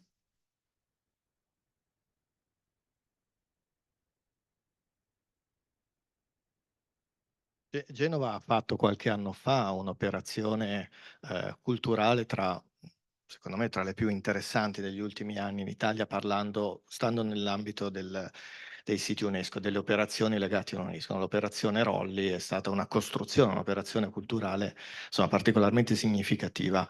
La domanda che mi viene in mente la faccio a te e poi la giro anche a Giacomo, però dal punto di vista di chi amministra la città, quanto ha contato l'entrare, insomma, ricevere uno status di unicità da parte dell'UNESCO nella costruzione di questa responsabilizzazione collettiva, no? Del fare sistema? Quanto è servito, se e quanto è servito o sta servendo? Sì, prima ho visto una slide anche che c'è uno slogan, dice ma UNESCO, e allora non vedo in UNESCO un brand di promozione, ma un'opportunità, un arricchimento e sicuramente chi ha declinato le strategie, la vision e tutto quello che è stato fatto negli eventi, visto che abbiamo un comitato di gestione del sito UNESCO che anche grazie alla Fondazione Sant'Agata lavora attentamente, no? Su tutto quello che sono le scelte alle basi poi delle offerte culturali e di gestione del sito, è stato tenuto in grande attenzione per quanto vedo io nella parte di mia gestione, quindi è stato fondamentale. Quindi UNESCO non come brand di promozione, di promo commercializzazione, la promo commercializzazione segue il lavoro di creazione dell'offerta turistica e dei prodotti, ma lavorare sotto questo brand sensibilizza tutti, unisce con delle finalità che sono poi le stesse dello sviluppo del turismo sostenibile, ossia attenzione ai siti e alla loro conservazione, volerli proporre a chi visita, sia esso un cittadino, un turista, ma con ben chiaro che si ha qualcosa di ancora più prezioso, perché è un sito tutelato dall'UNESCO. Non so se era questo Sì, è fondamentale. Rimbalzerei la stessa domanda a Giacomo Montanari che coordina scientificamente i Rolli Days e è parte del comitato di pilotaggio della gestione del sito. Quindi stessa domanda però con un focus particolare sui Rolli Days. Quanto stanno aiutando questo processo di maturazione della città rispetto anche alle iniziative, alle politiche, ai progetti che hanno a che fare con l'attrattività turistica? Intanto grazie dell'invito. Sono state dette un sacco di cose interessanti e quindi cercherò di autolimitarmi, cosa in cui non sono bravissimo. E rispondo quindi subito alla questione che mi ponevi. Allora, secondo me ed è stato già detto benissimo, il ruolo dell'UNESCO è quello di porre un segnale, no? E sta molto a chi poi vive quel territorio, alle istituzioni che hanno in gestione questi siti, sviluppare questo tipo di segnale in un'ottica positiva. I Rolly Days in realtà non sono, a parte che non sono una mia idea, ma di Tina Russo, e bisogna dirlo, che è una cosa che è nata nel 2009, quando lei lavorava negli uffici comunali, e anche il nome è un'idea sua. Io solo ho avuto la fortuna di essere un giovane dottorando in quel momento e di essere coinvolto in questo progetto, e arrivo subito a questo passaggio che secondo me è interessante, non perché ne faccio parte io, ma come buona pratica. Cioè, nel momento in cui viene redatto un piano di gestione, c'è sempre, però correggimi se sbaglio, l'obiettivo primario di restituire a chi quel territorio vive tutti i giorni l'importanza di essere in un luogo che conserva, che è caratterizzato da, eccetera, eccetera, un'emergenza riconosciuta patrimonio dell'umanità. E il piano di gestione, questo ovviamente anche per Genova è prevista questa cosa, si è deciso di dargli la forma dei Rolly Days. Quindi perché? Perché il patrimonio genovese ha la caratteristica di essere molto widespread, mi viene in inglese, molto diffuso sul territorio, ha una componente di pubblico e privato estremamente marcata, non sempre questi palazzi sono palazzi facilmente identificabili come visitabili dalle persone, allora si è detto perché non proviamo a spiegare, facendolo vivere, il sistema dei Palazzi dei Rolli ai cittadini in primis, che ci vivono dentro, che stanno sul territorio, che ne vivono anche i problemi. Ora non faccio nessun nome, spero che nessuno venga poi a cercarmi dopo quello che sto per dire, ma 15 anni fa erano più quelli che scialbavano gli affreschi per non avere la sovrintendenza in casa che quelli che dicevano sì, vi apriamo le porte per far entrare le persone nei weekend. Oggi è esattamente il contrario. Perché? Siamo bravi, siamo cattivi, questo non è il discorso. Il fatto è che si è costruita una consapevolezza insieme ai cittadini di un qualcosa che è estremamente complesso e che però è stato restituito con delle chiavi di lettura accessibili a tutti. Questo è il passaggio che a me interessava, nel senso che nel momento in cui il Comune di Genova, per applicare, per rendere vivo il piano di gestione, che non fossero solo parole, ma fossero fatti, ha scelto di costruire un evento culturale, ha chiamato l'Ateneo, ha chiamato l'università, ha chiesto a chi quelle cose le aveva scritte nel dossier grosso che è finito poi a Bruxelles, non so se prendete decisioni a Bruxelles, ma questa era stata presa a Vilnius nel 2006, ecco.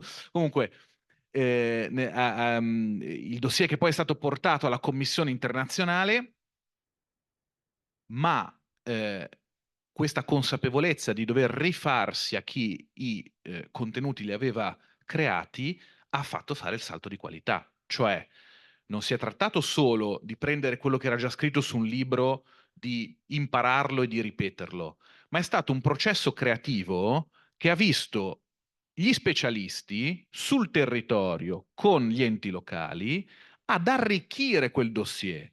Tanto che oggi ne parlavamo forse un po' ridendo prima, chi ha scoperto di avere un palazzo più ricco di quello che pensava, dice ma perché non posso stare anch'io nella lista? Ma ci sei su quella lista, perché fortunatamente l'UNESCO con grande intelligenza pensa ai territori e non pensa alle singolarità, e quindi quasi tutto il centro storico genovese, almeno quello compreso nelle mura del Cinquecento, è in questa fascia di rispetto che tutela in egual modo il palazzo nella lista nominale e il palazzo che magari scopriamo straordinariamente ricco in un secondo momento, che però fisicamente si trova sempre su quel territorio stesso. Ecco, io credo che questo passaggio, che io potrei chiamare in una sintesi, vestendo in questo momento il panno del professore universitario e non dell'organizzatore di questo evento, una fase educativa, stia alla radice di una buona pratica quando si parla di valorizzazione. Prima è stato tirato in ballo, parlando della carta ICOMOS, il concetto di educazione. Secondo me è un'educazione che può essere rivolta ai turisti, certamente, ma deve partire dall'educazione degli operatori.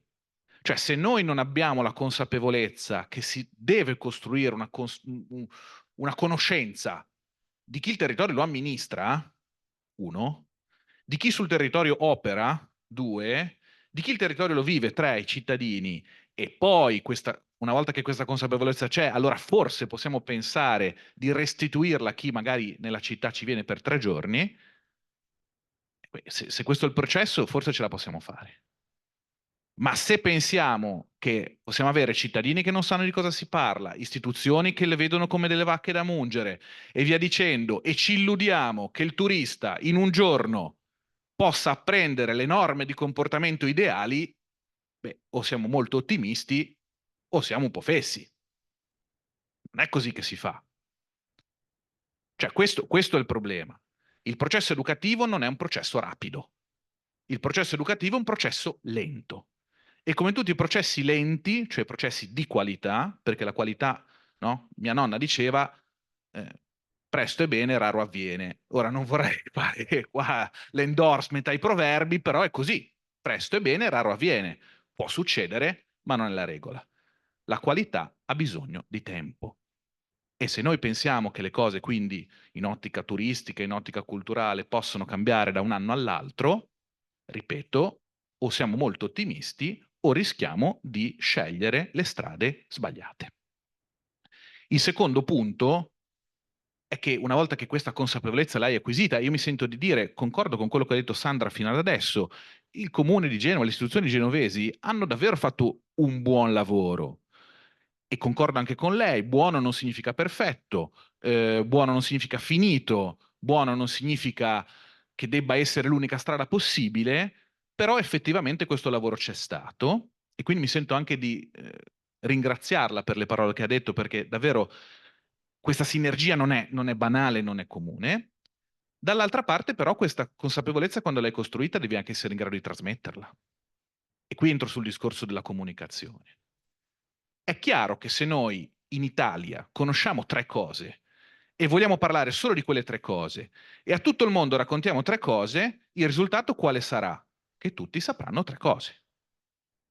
A vedere quelle 3 cose, esclusivamente quelle, perché sfortunatamente o fortunatamente il processo della comunicazione estremamente accelerata di cui oggi noi disponiamo, che tra l'altro ha abbattuto, neutralizzato, eliminato ogni filtro tra l'emettitore e il pubblico.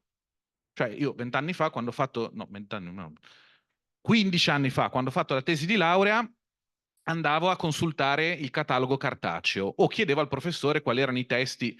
Oggi, professore e catalogo sono spariti, c'è una stringa di ricerca su un motore, meraviglioso, il motore di ricerca Indra, non è che voglio dire di no, che però ha eliminato il filtro. Cioè io trovo il testo buono, trovo la fake news, trovo l'info... E in questa pervasività il turista che cosa fa? Sceglie anche i percorsi più semplici, quelli più mainstream. Perché dovremmo fargliene una colpa? Siamo noi che li abbiamo costruiti, per le autostrade turistiche, le abbiamo fatte noi. E arrivo al terzo punto, quindi saper comunicare dei risultati acquisiti, anche magari validi sul territorio, è fondamentale, perché se no rimane una nostra consapevolezza, ma questa consapevolezza non l'abbiamo veicolata da nessuna parte. E il terzo è la proposta che facciamo. La proposta è chiaramente una proposta che deve avere a che fare con un progetto, e il progetto non si giudica dopo un anno, ma i progetti sono come minimo 3, questo lo fanno anche i Boy Scout, si progetta su 3 anni, non su 1, ancora meglio sarebbe su 5, ma non sottilizziamo, ha a che fare con la gestione, e la gestione non è l'emergenza. Cioè, quando leggo che Brugnaro ha deciso a Venezia di mettere il biglietto per gestire, no. A Brugnaro è venuta giù la diga e ha provato a tapparla con quello che aveva. Non dico bene, male, non mi interessa, però quella è una gestione di emergenza. Il numero chiuso è emergenza, no? Siamo in una situazione che non riusciamo più a gestire, troviamo un sistema di emergenza che ci permetta di salvare il patrimonio. Perché se le cose vanno avanti così, e io, a meno che non succeda qualcosa di terrificante, mi auguro sinceramente di no, le stime ci dicono che il turismo, i volumi, i flussi turistici aumenteranno, tra qualche anno il problema non sarà il numero chiuso, il problema sarà chiudere i beni per evitare che ce li sfascino. E non perché sono dei violenti vandali vendicatori, ma perché i beni si consumano. I territori, i sentieri, i quadri, i musei, le soglie di marmo su cui si passeggia, si consumano. È un dato di fatto. Si parla di consumo del patrimonio. E allora, prima è stata usata una parola, no?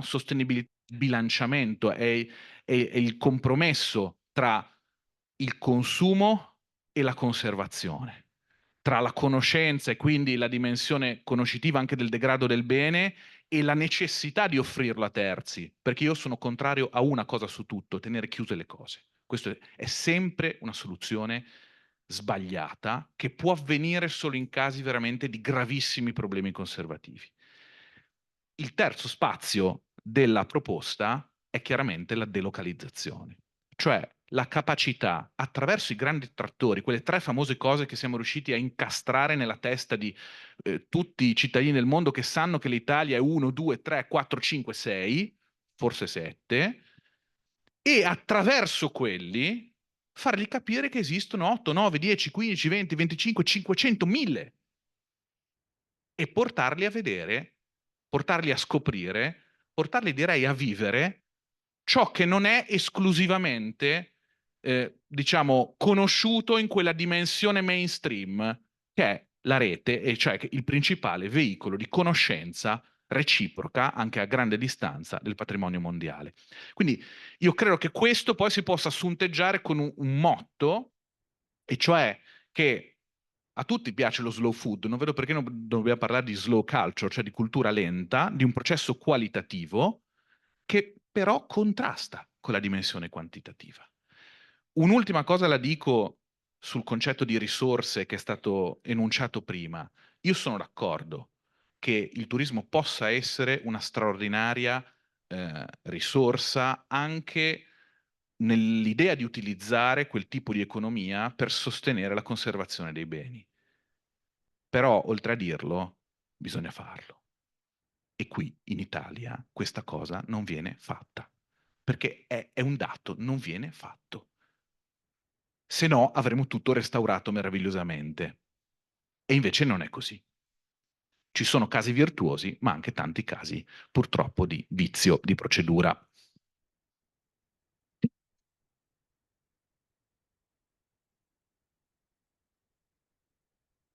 Prego. Sì, sì, no, no, sono totalmente d'accordo, per carità, però stavo ragionando perché allora su 2 temi. Uno, questo fatto che il turismo, io penso che sia veramente una strada, nel senso che come fai a tutelare il bene se non hai delle entrate che ti consentono di fare questa tutela? Quindi su questo, e lo sappiamo. Il problema, ecco, questo è un altro tema, però è di nuovo un tema di amministrazione, un tema di gestione delle risorse, un tema di pianificazione, no? Quindi su questo, secondo me, io non penso assolutamente che il turismo sia un male per la cultura, tutt'altro, tutt'altro. Io penso che, anzi, forse oggi è l'unica cosa che sostiene la cultura, perché i residenti non hanno tanta voglia di pagare i beni culturali del proprio territorio, paradossalmente. Lo vediamo ogni volta che viene aumentato un biglietto, un ticket per un bene. Io vengo da Roma, quindi a Roma succede sempre un po' di tutto, succede sempre un po' prima, no? Però questo per esempio è un altro tema, no? Allora dobbiamo fare sicuramente incrementare la cultura del rispetto del patrimonio culturale nel turista, ma probabilmente dobbiamo iniziare dal residente. Su questo proprio non ci piove. Dalle istituzioni, ma alla fine poi le istituzioni sono legate alla politica e la politica è legata ai residenti perché se non li votano poi alla fine no. Quindi secondo me ci sono degli strumenti che si possono attivare su questo, ma assolutamente, cioè, proprio per sottolineare che sono totalmente d'accordo su quello che è stato detto. L'altra questione è quella relativa, diciamo proprio anche all'aspetto di crescita, no, del settore. Allora, noi non possiamo pensare che il turismo sia un settore economico che va frenato, ma questo penso che nessuno di noi, no, qui, visto che parliamo di turismo, oltre che di beni UNESCO e di patrimonio UNESCO, e noi sappiamo già che già solo quest'anno abbiamo una crescita dell'11% di turismo internazionale solo guardando i voli aerei, no? I passeggeri aerei che sono arrivati tra gennaio e luglio, quindi senza ancora mettere agosto che insomma anche quello un po' ci dà. Parliamo di 123 milioni di passeggeri. di cui il 66% sono turisti stranieri. Quindi veramente sappiamo quanto valore portano, un valore che tra l'altro per il turismo culturale sta aumentando non tanto nel numero dei pernottamenti quanto nella spesa. Quindi io penso che sia interesse di tutti lavorare per ragionare insieme su come sviluppare il turismo in maniera che sia sostenibile, sempre nell'accezione che ci siamo detti fino ad oggi. Ma questo necessita, e quindi sottolineo ancora quello che è stato detto, il tema della sinergia. Anche a livello di promozione nazionale, no? Lo sforzo grande che stiamo facendo in termini di diversificazione delle offerte e quindi di capacità di attrazione dei target e dei mercati per un turismo più sostenibile è un lavoro enorme di comunicazione che viene fatto in sinergia con i territori. Cioè l'Agenzia Nazionale insieme alle regioni, che a loro volta poi fanno questo lavoro insieme ai territori, no? Che cosa fanno? Vanno a evidenziare quelli che sono quei valori, quelle eccellenze, quelle attrattive, quelle esperienze che possono essere comunicate sui mercati stranieri in maniera tale da portare un altro tipo di turismo, perché è vero che dobbiamo educare il turista, ma dobbiamo anche andarci a cercare il turista giusto, perché se no rischiamo di avere il turista, quello che avevamo negli anni '80, che arrivava, stava un giorno, dormiva una notte, buttava la carta per terra e se ne andava. Ecco. Quindi dobbiamo anche avere questa capacità, ma è un lavoro di sinergia enorme. Dico solo un'ultima cosa, poi veramente chiudo, però anche il lavoro che abbiamo fatto durante la pandemia, no? Abbiamo fatto un lavoro con le regioni di una sinergia pazzesca. Perché? Perché dovevamo lavorare con le regioni per farci dire qual è lo stato e le situazioni realmente su ciascun territorio, per poterlo comunicare all'estero tramite le nostre sedi che abbiamo nel mondo. Noi abbiamo 26 sedi nel mondo, insomma, penso ormai lo sanno tutti, però quindi abbiamo una capacità di poter comunicare il valore dell'Italia ovunque. E il lavoro che si sta facendo è proprio questo. È vero che c'è una campagna che ti fa vedere la Venere col Colosseo, ma dietro c'è anche un racconto, uno storytelling, un claim che invece ti porta a visitare, oltre che chiaramente farti capire dove sei, perché parliamoci chiaro, l'americano non distingue Roma da Parigi. Cioè, non vi dico, abbiamo fatto un'indagine sul mercato cinese. No, vabbè, cioè, secondo loro la Sagrada Famiglia sta in Italia. Ora, grazie, però ci piacerebbe, la prendiamo, la accendiamo, però insomma, ecco, quindi è un grandissimo lavoro di sinergia ed è uno sforzo enorme che bisogna fare. Ecco, quindi dobbiamo partire, secondo me, dalla sinergia del locale per riuscire poi ad avere un livello sinergico più alto e questo ci consentirà di comunicare direttamente anche sui mercati per cogliere il target giusto. Non so se volete aggiungere qualcosa, dei passaggi. Sì, sì, no, tempo c'è. Poi se qualche domanda... Se posso, lancio una provocazione, perché eravamo partiti parlando di HIA, di Heritage Impact Assessment, e così mentre si parlava, io ho l'impressione che, uno, ci stiamo dimenticando che il problema effettivamente del congestionamento turistico di alcuni settori del nostro territorio non ci sia. Il problema c'è ed è un problema dei residenti. Sappiamo che in molte zone del nostro territorio ci sono fenomeni di gentrificazione dovuto allo spopolamento di residenti per fare posto ai turisti e questo è un problema enorme nella logica del patrimonio mondiale, perché senza residenti chi si prende cura del patrimonio mondiale se non chi tramanda quel complesso sistema di conoscenze, di know-how territoriale che ci permette di gestire il patrimonio. Quindi il problema c'è e non possiamo nasconderci. Come lo risolviamo? Abbiamo molto, però quando si fa una pianificazione anche a livello di comunicazione sull'esterno, perché non si include un capitoletto? Che effetto avrà questo sul patrimonio mondiale? Siamo sicuri che questo tipo di comunicazione non, crei ulteriore pressione su quelli che sono le zone più turisticizzate, dove questo problema ha una triplice valenza, cioè si è parlato della sostenibilità del turismo rispetto ai residenti, si è parlato di sostenibilità del turismo rispetto al patrimonio, ma insomma c'è anche una sostenibilità ambientale più diffusa dove tutto questo sistema di spostamenti anche attraverso il territorio, cioè prendere un turista e farlo stare una settimana all'interno della stessa località non è un male ai fini di un obiettivo generale di sostenibilità, piuttosto che avere delle persone che si muovono come delle trottole per fare la collezione dei bollini dei siti UNESCO d'Italia come se fosse una raccolta punti. Io credo che vada scoraggiato questo tipo di esperienza cumulativa, quindi anche nella promozione verso l'esterno cercare di favorire queste indicazioni per diminuire in generale l'impatto sui singoli patrimoni, ma anche un impatto ambientale generale. Cioè questa sostenibilità non è solo rispetto alla microcomunità, ma anche una sostenibilità ambientale generale che questi flussi mettono in moto. Quindi io un po' provocatoriamente, noi cerchiamo di farlo a livello locale, a dire ai consorzi turistici, ma la vostra campagna che impatto avrà sulle Dolomiti?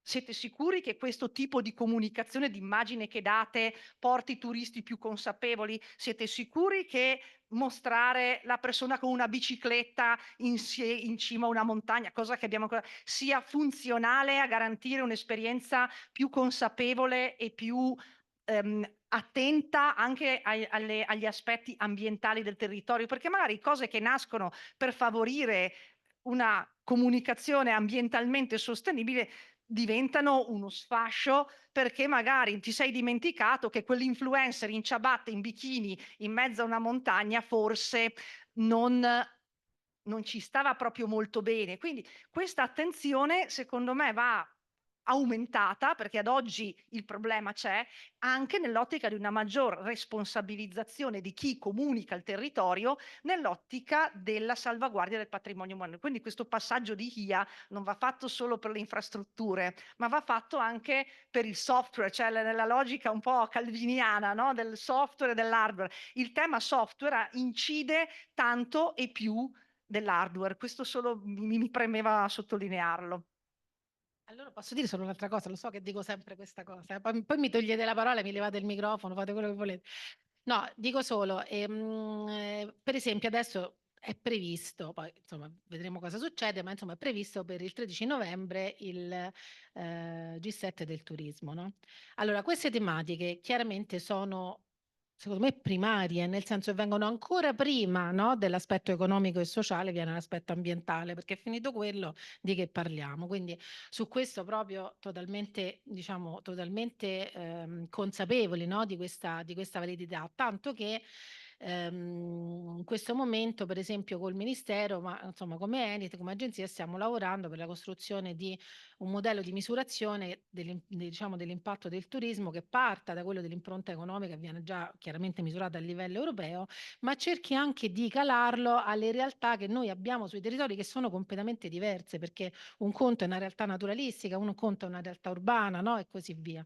Ecco, quindi su questo stiamo lavorando tanto e voglio dire che effettivamente la difficoltà è proprio quella di andare a lavorare su tutti gli aspetti, no, di questo impatto, l'impatto sulle scelte di vacanza del turista, l'impatto sulla consapevolezza delle imprese, l'impatto che si ha in termini di comunicazione, perché noi diciamo sì, va bene, allora il turista lo sa e viene per quello, cerca di fare così, l'impresa gliela mette a disposizione, ma quello che diciamo fuori che cos'è? Cioè lo sappiamo? No, ecco, quindi l'unico modo effettivamente è misurare, cioè è capire, misurare, e per questo non possiamo che osservare e andare su questo. E poi diciamo c'è anche una parte di attività che vorremmo portare avanti, che è quella di accompagnamento alla certificazione, alle certificazioni, no, ecologiche che ormai sono state vagliate a livello europeo, perché non è facile per un'impresa turistica affrontare questi temi, perché già non è facile a livello di qualità interna, quando poi devono rafforzarsi con tutto il territorio, entriamo su un ambito complesso, però in questo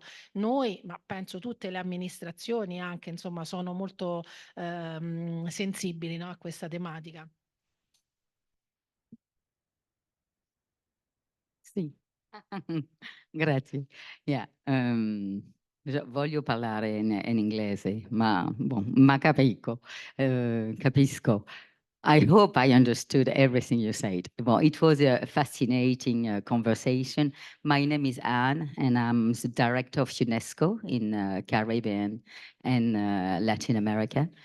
But before I was working at the World Heritage Committee, so working on nomination and on the follow-up of the state of conservation, which is, and you are absolutely right, which is the main objective we have. Tourism is for us part of the plan of management, as you know.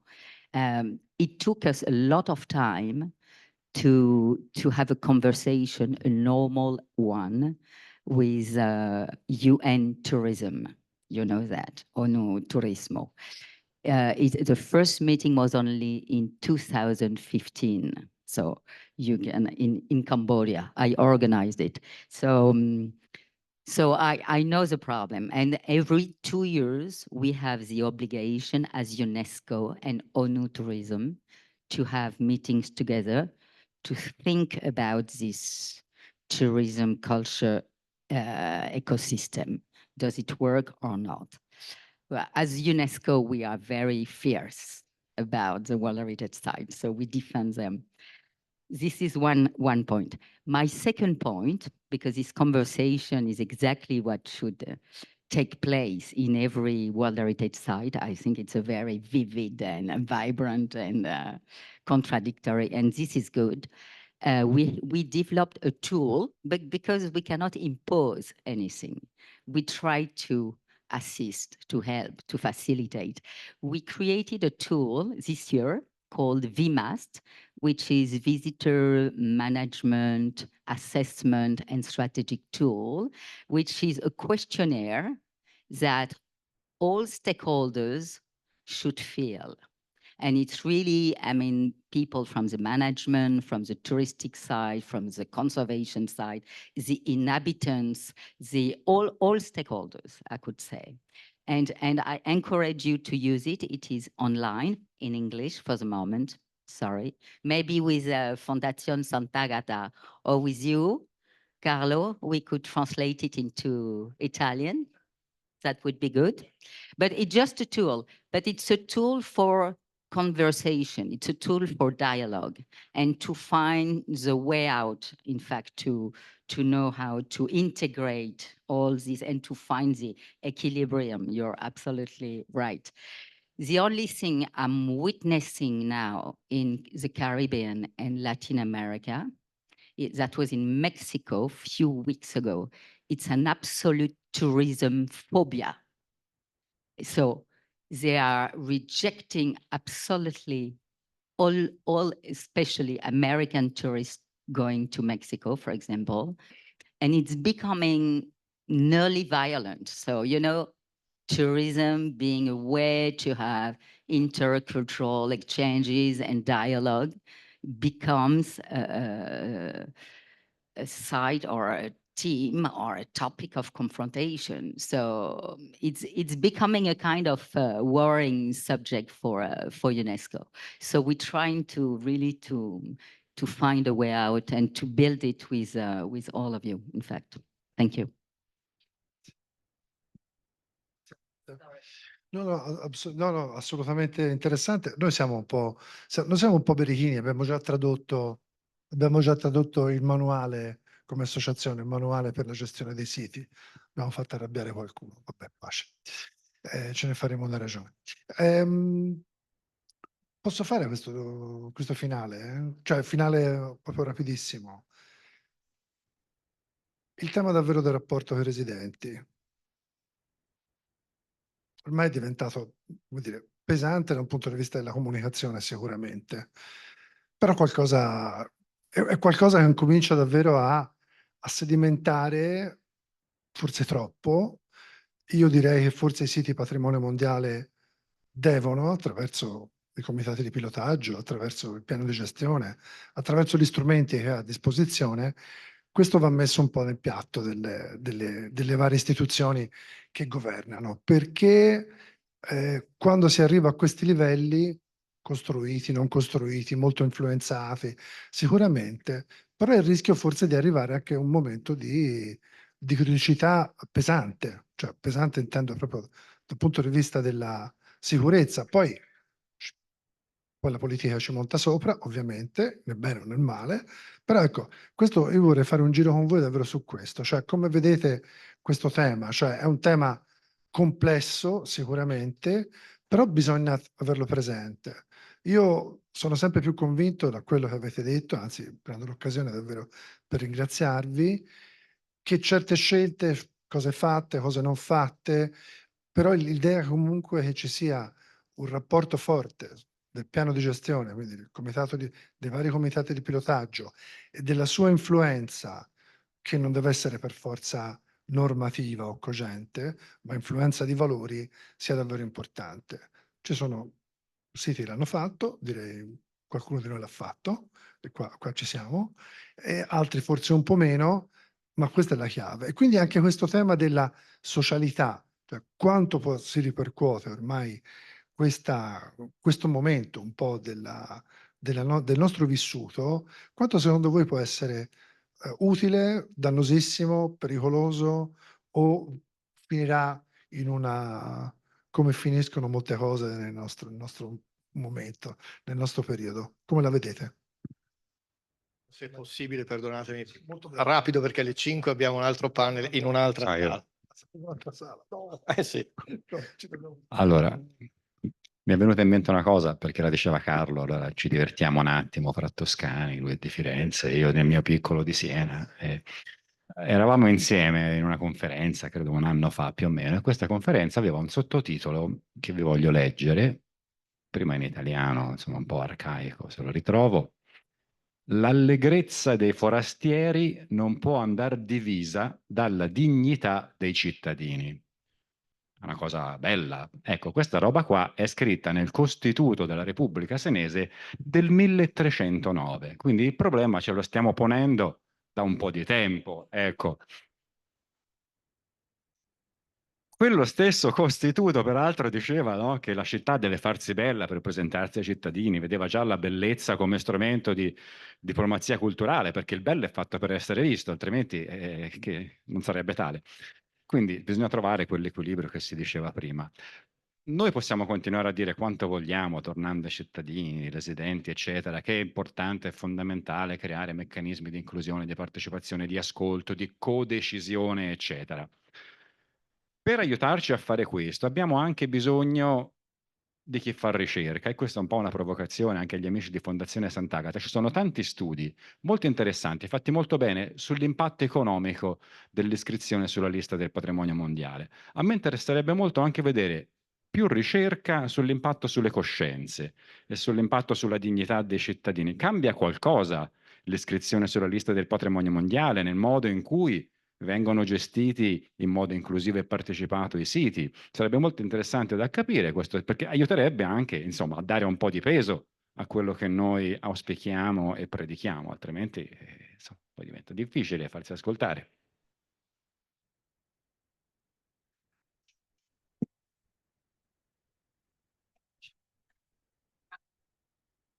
Ripeto, per me è fondamentale, e tra l'altro nei principi di Urban Agenda del gruppo per lo sviluppo del turismo sostenibile Urban Agenda 2030 abbiamo proprio questi principi che si basano intanto che questo tipo di condivisione aiuta a una migliore, better knowledge, loro dicono, better laws, cioè la condivisione, la partecipazione aiutano a produrre a tutti i livelli, nazionale, regionale, locale, regionale, nazionale ed europeo, delle normative di più calzanti per le problematiche dei territori e una maggiore conoscenza, consapevolezza, knowledge, quello che anche prima Giacomo diceva, cioè questo edutainment, come lo vogliamo chiamare, non ho un termine italiano migliore, che è partecipazione, che è spirito di ascolto di chi vive e conosce i luoghi.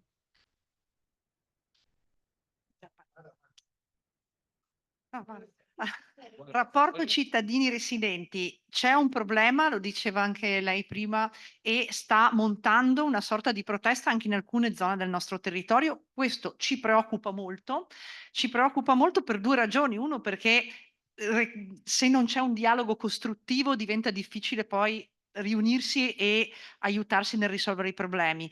Ci preoccupa anche molto perché la montagna senza turismo oggi è una prospettiva veramente difficile. È vero che in alcune località la montagna è monocoltura, il c'è la monocultura turistica, ma comunque in generale tutta la montagna italiana delle Alpi vive grazie al turismo. Quindi se dovessero incepparsi questi meccanismi, non siamo nelle condizioni di avere un'alternativa sostenibile anche dal punto di vista ambientale. Portare l'industria in montagna non è praticabile, ci si è provato negli anni 70 con esiti disastrosi. Quindi io credo che la situazione sia effettivamente critica. L'auspicio è che la cosa si ricomponga su un dialogo più costruttivo.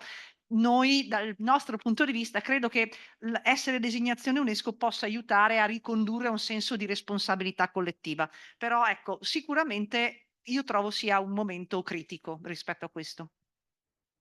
Io provo a spostare il fuoco, nel senso che prima si è parlato di valutazione di impatto. E la valutazione di impatto funziona se scegliamo gli indicatori giusti. Secondo me, fino ad oggi, l'indicatore primario, dalle dichiarazioni sui giornali a quelli che stanno negli studi, è stato quello di risultanza economica e di frequentazione numerica, che sono due indicatori interessanti, ma che non possono essere, nell'ottica che stiamo dicendo, quelli che determinano la bontà o meno della progettualità del territorio. Perché è chiaro che se l'indicatore che io guardo è quanti soldi incasso, più ne incasso, più il mio piano è virtuoso. Questo potrebbe non tenere conto del fatto che li sto incassando, gentrificando il territorio e che quindi alla lunga questo indicatore in realtà procura un danno.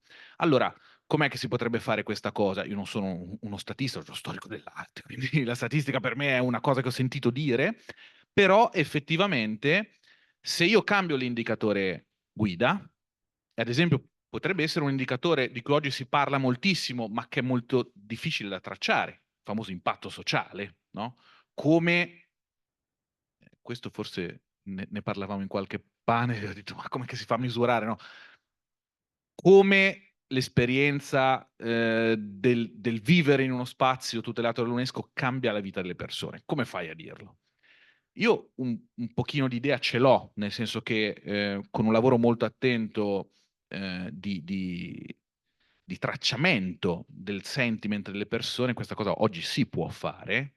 E io sono convinto che, ad esempio, in molti casi chiedere alle persone, ma tu fino a 10 anni fa cosa ne pensavi, oggi cosa ne pensi, possa darci una traccia.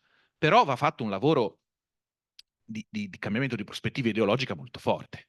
Cioè, se ancora oggi noi siamo ancora ancorati qui con tutto questo casino che voi avete descritto e su cui io condivido, è un'emergenza, bisogna capire come gestirla, a sciorinare come vincente il modello che porta più soldi, a un certo punto finiremo a gambe per aria. E non dico per autodenunciarmi, noi abbiamo fatto uno studio di impatto degli eventi dei rolli sia a livello sociale che a livello economico, con degli ottimi risultati economici, consapevoli però che potrebbero essere migliori se venissimo meno a alcuni punti fissi che abbiamo voluto fissare, ad esempio al fatto che ci sono delle durate delle visite che devono essere di un certo tipo, un certo numero di persone che può entrare nei palazzi quando sono aperti per non arrivare al consumo e anche un impiego sostenibile delle risorse umane.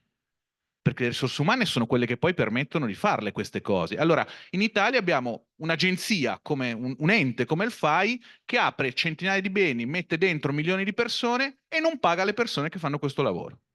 È sostenibile questo? No, ma è promosso da tutti i ministeri.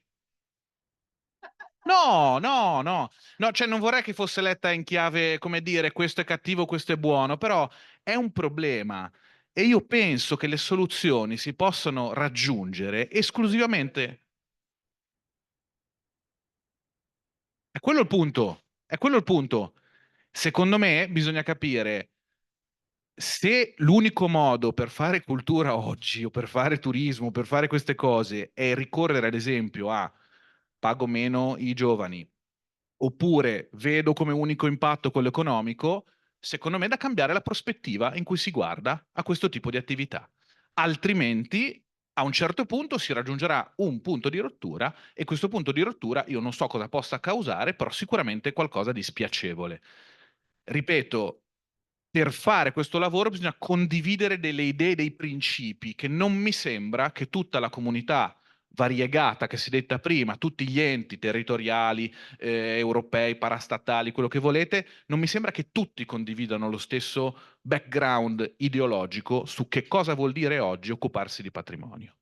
Secondo me, se si condividesse una carta, se vogliamo, un'ennesima carta, chissà se funzionerebbe, per fare questo tipo di cose, allora forse si potrebbe arrivare a un risultato più condiviso.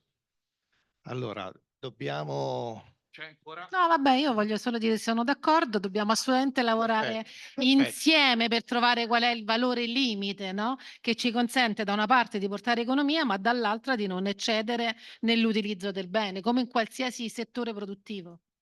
Ora potremmo continuare per ore e giorni e forse potremmo anche trovare ulteriori occasioni per continuare in maniera così libera e concreta ad entrare nelle questioni. Forse con Carlo possiamo ragionarci anche nel contesto del VTE per il futuro o anche in altri contesti. Dobbiamo chiudere, avete capito, perché ci sono altri panel che stanno per iniziare qui e anche in altre sale. Vorrei ringraziare Sandra Torre, Mara Nemela, Elena Di Racco, Giacomo Montanari, Matteo Rosati, lo cito per ultimo perché proveremo a raccogliere qualche idea, già ce l'abbiamo insomma, su questo spunto che ci hai offerto.